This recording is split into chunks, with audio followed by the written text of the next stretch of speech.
Attends, tu écris encore tes newsletters à la main? Et tu en as pas marre de perdre du temps? Je suis sûr même que tu as essayé de le mettre dans ChatGPT. Mais c'est encore pire. Moi aussi, je faisais pareil. J'en ai même eu marre et j'ai complètement arrêté d'écrire des newsletters, perdant de nombreux clients. Au passage. Mais ça, c'était avant cette automatisation. Je vais te montrer, elle est incroyable. Elle rassemble toutes les informations nécessaires pour écrire ta newsletter, que ce soit de ton entreprise, elle va faire des recherches internet et à partir de ces éléments, elle va créer une newsletter en s'inspirant de ton style. Ensuite, elle va stocker ça dans Notion avec une date et quand cette date va arriver, automatiquement, elle va l'envoyer à tes clients. Sans copier-coller, sans friction et le plus important, tu gardes le contrôle sur toute la ligne. Je te montre ce que ça donne. Oh mais regarde ça, on dirait que j'ai reçu un mail. Pas mal, c'est un mail complet qui va m'expliquer comment je peux régler le support, le marketing et améliorer mon back-office avec des automatisations simples.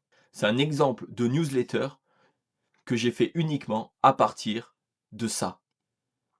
Un sujet, quelques notes et une date. Cette interface, c'est Airtable. C'est d'ici que je vais piloter ma newsletter. Je n'ai qu'à rentrer donc le sujet, les notes pour donner un axe et une date de publication. Ensuite, je n'ai qu'à cliquer sur créer pour créer la newsletter et publier pour l'intégrer au calendrier Notion. Nous voilà dans Notion et j'ai bien une tâche, la newsletter du 26/02/05 qui contient ma newsletter au format HTML. Donc, et ensuite, tous les jours, à midi, une automatisation va venir vérifier est-ce qu'il y a des newsletters à publier aujourd'hui et si c'est le cas, elle va le publier. J'interromps la vidéo 2 secondes avant de vous expliquer comment ça marche en détail. Si vous aimez ce genre d'automatisation, abonnez-vous pour ne pas rater les prochaines. Et si vous avez envie de les implanter vous-même dans votre entreprise, vous pouvez soit rejoindre le groupe School où vous trouverez tous les templates gratuitement à disposition et je serai là pour répondre à toutes vos questions ou encore vous pouvez réserver un appel avec moi où nous pourrons discuter de ce qu'il est possible de mettre en place pour vous permettre de gagner plus d'argent tout en faisant économiser du temps à vos équipes. Allez, on va voir ce que ce bébé a dans le ventre. Voilà ce que cette automatisation a sous le capot. On constate bien qu'il y a 3 couches d'application. La première permet d'ajouter les informations de votre entreprise à une base vectorielle, que ce soit des informations générales sur vos services, votre base de données de produits avec les descriptions et ce qu'ils font, ou toute information peut-être liée à votre parcours ou à votre histoire, que l'IA pourra plus tard venir utiliser pour étayer ces newsletters. La deuxième partie, en verte, c'est toute la partie conception.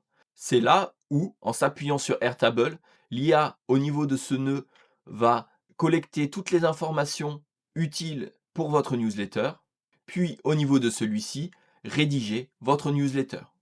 La deuxième branche sert tout simplement à ajouter votre newsletter à Notion.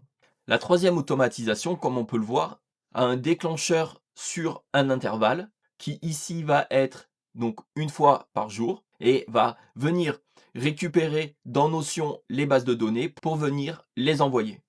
On note ici que j'utilise Gmail parce que c'est un test et je me l'envoie qu'à moi-même, mais à la place de ce nœud, vous pouvez mettre votre gestionnaire de mail préféré.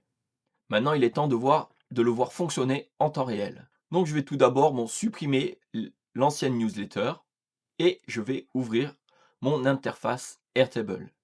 Ici, je vais indiquer un sujet. Voilà, j'ai choisi comme sujet comment faire passer son e-commerce à l'ère de l'intelligence artificielle. Je vais lui marquer quelques notes pour lui dire dans quel axe j'aimerais qu'il aille. Je lui mets tout simplement, on parle surtout de l'implémentation d'automatisation IA et d'agents IA. Et bien sûr, on va le publier pour aujourd'hui, pour que ce soit simple. Donc j'ai lancé mon automatisation, je vais cliquer sur créer. Donc c'est parti, le workflow est lancé. On voit bien ici que ça tourne, il est en train d'aller chercher les données. Là, on voit, il est en train de faire tout un tas de requêtes sur Internet pour aller chercher des données. Il en a fait 6, 7, 8, et ben donc il s'arrête plus. 9 requêtes, 10 requêtes, 11 requêtes, 12. Donc ça y est, il a fait quand même 35 requêtes et il a consulté, le RAC de l'entreprise, c'est-à-dire donc les informations de l'entreprise que je lui ai données et là, il est en train de mettre en forme toutes les informations qu'il a trouvées. Donc je m'aperçois que 35 requêtes, c'est quand même pas mal et je vais peut-être, devoir le limiter, mais dans les use cases précédents, il s'était arrêté à 5 ou 6 requêtes. Mais donc là, il avait, beaucoup de choses à chercher sur le sujet. Donc ça y est, il vient de finir. On va aller je sais pas pourquoi il m'a fait un truc en HTML là, bon. Donc là, on peut voir tout l'intérêt de garder l'humain dans la boucle. C'est que des fois, l'IA hallucine et nous fait des choses qu'on n'attend pas. Donc on va nous après, on va améliorer les prompts pour le corriger, mais ici, plutôt que de devoir tout régénérer, on a juste qu'à hop, on supprime et probablement voilà, on supprime à la fin. Et ensuite, on peut relire notre newsletter et tout simplement, corriger, améliorer si des choses ne nous conviennent pas. Là, on va dire tout simplement que tout nous convient. Donc je relance mon workflow et je vais le créer. On voit qu'il est parti, il a déjà presque fini, ça y est, il est parti sur la voie du bas et il a créé l'événement sur Notion. Donc il est en train de le faire là. Voilà, c'est bien, il vient de finir et si on va sur Notion, on voit bien que l'événement a été créé avec notre, notre newsletter. On peut encore une fois la retoucher ici, mais bon, vu qu'on l'a fait à l'étape précédente, ça ne sert à rien. Et pour la dernière étape, la publication, je vais lancer le trigger manuellement, parce que normalement il le fait automatiquement tous les jours, comme on l'a vu. Donc je le lance manuellement, hop, il effectue, il récupère toutes les informations, il me génère un titre et il envoie. Et voilà, j'ai bien récupéré ma newsletter, faites travailler l'IA pour votre e-commerce, pas l'inverse, et on retrouve bien notre newsletter. Bon là, il s'est carrément donné, c'est peut-être un peu long, mais tout ça, ça se règle en fait dans les prompts. Et c'est la clé du succès de toutes vos automatisations, c'est de récupérer ce qu'il produit et de faire des feedbacks en améliorant vos prompts pour avoir un résultat parfait. Bon, maintenant vous avez compris et vous avez vu comment cette automatisation peut vous faire économiser de nombreuses heures et en peut-être une matinée, vous pouvez gérer quasiment les newsletters de toute l'année. Ce que je vous invite à faire, c'est de vous rendre sur mon groupe School où je vais vous partager bien sûr cette automatisation gratuitement et d'essayer de l'implémenter pour vous et d'essayer de comprendre comment elle fonctionne. Et si vous avez des soucis, n'hésitez pas à me contacter, je répondrai à vos messages ou on fait un entretien en one-to-one où je pourrai vous aider.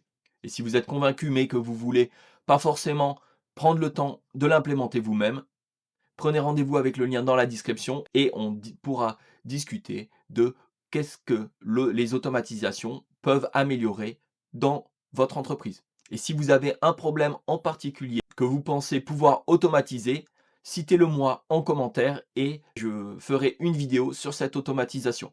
En attendant, n'hésitez pas à vous abonner. C'était Jérémy Dassandia et je vous dis à bientôt.